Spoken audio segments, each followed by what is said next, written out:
On line 7, thread 2 6 beads above and fix them like in the video.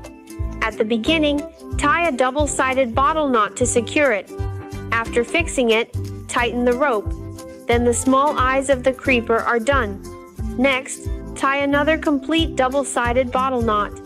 Continue tying complete double-sided bottle knots, but we don't tighten this one.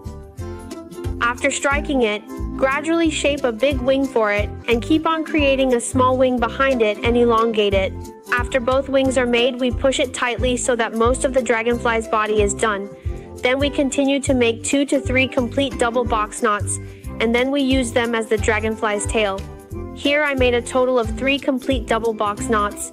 Then, cut off the excess rope, iron and stick it, and put on our exquisite dragonfly keychain. It's done. Upgrade and collect if you like. Follow for more.